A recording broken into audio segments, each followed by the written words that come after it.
All right, welcome to my new channel. It is Majestic Mike on women's hoops, where I'm going to talk about college and professional women's hoops most as I can. I feel like there's a big void in the women's hoop space right now, especially for college, and with all the conference tournaments coming up, figured this was a good time to go ahead and get started. So, first couple videos will be me predicting how I think each conference tournament is going to go, and we'll see how right I am. So first, we're going to start with game one. That's going to be Texas A&M and Tennessee. Basically, what I'm going to do is I've got their stats on how each team has performed against their conference opponents. Going to try and break down the matchup a little bit, very briefly, and decide who I think is going to win. Some of these are going to be a lot quicker than others, just because I think, especially in the SEC, some of these matches are just going to be lopsided. So this first one is definitely going to fit that. You have Texas A&M and Tennessee again.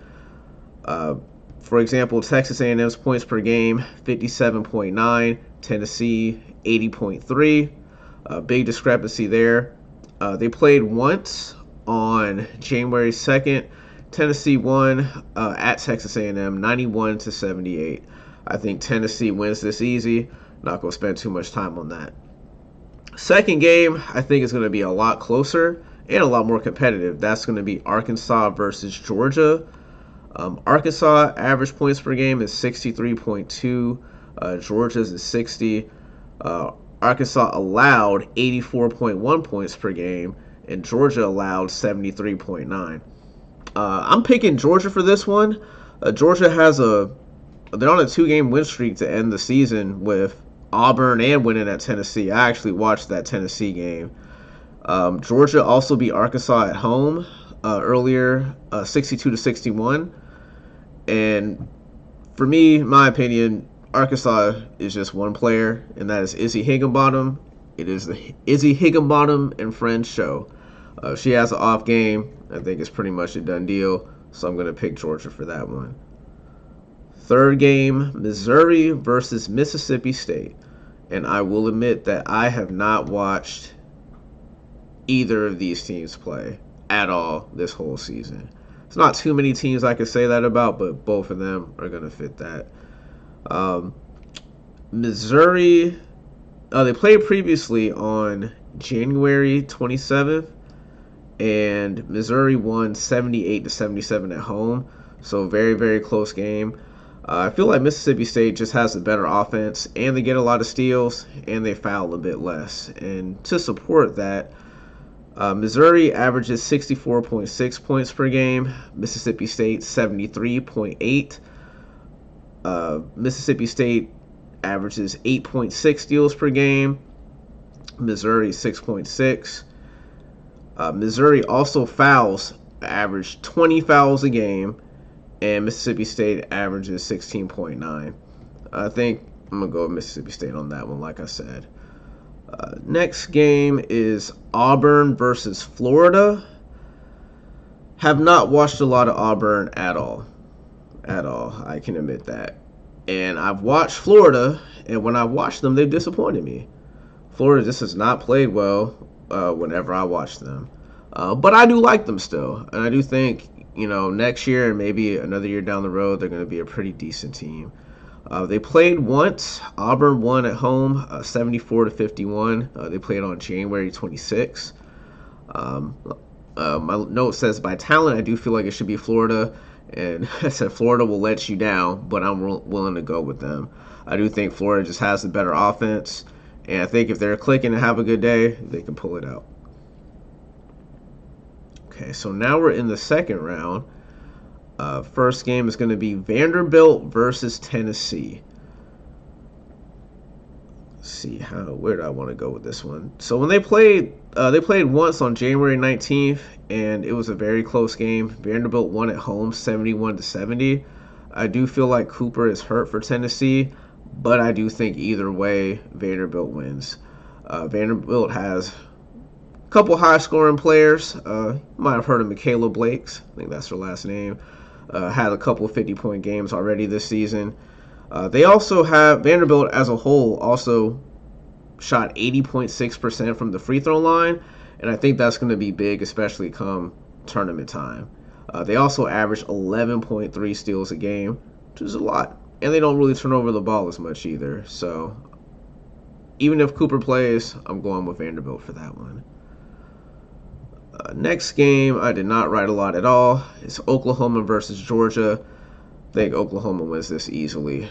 Oklahoma played them at home on January 26th. They won 86-55. I think Oklahoma is a very complete team.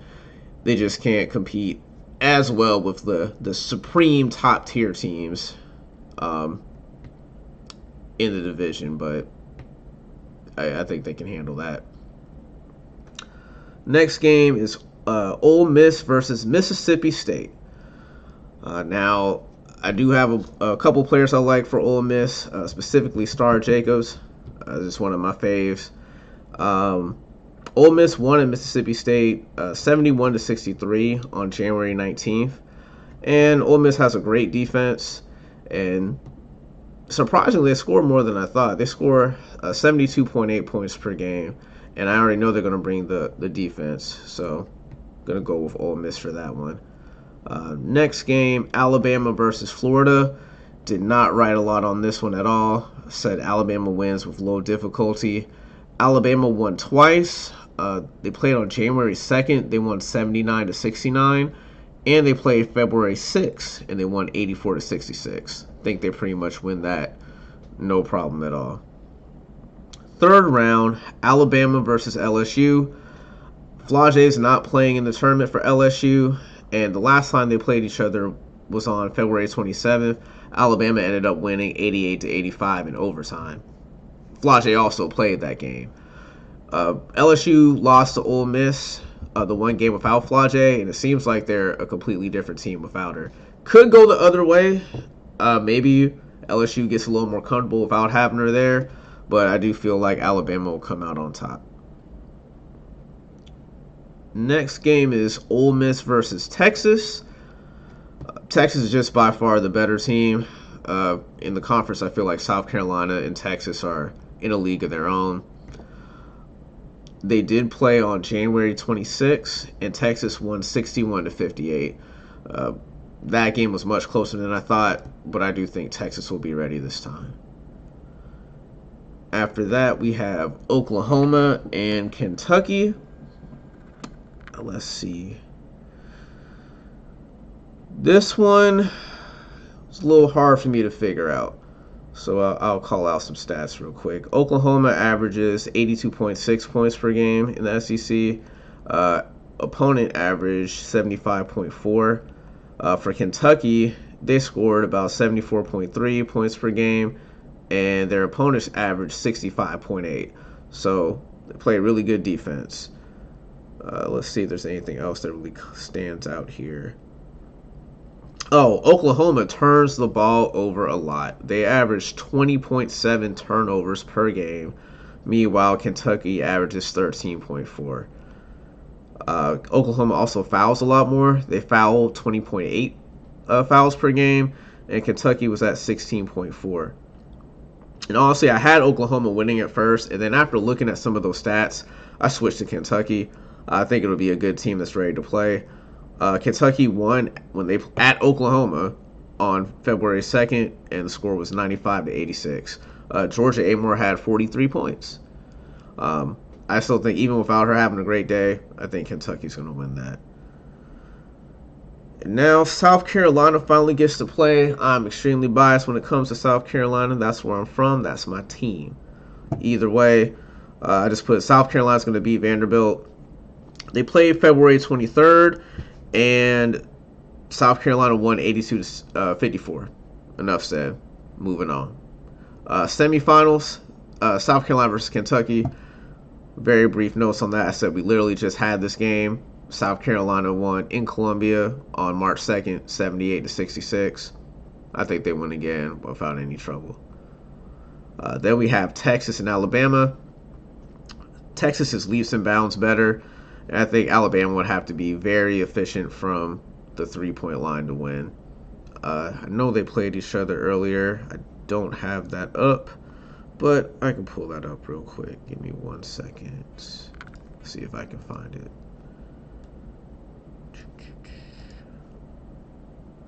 Let's see. I feel like it's going to be a closer game than I think. They played on January 9th, and nope, it was not close at all. Texas won 84-40.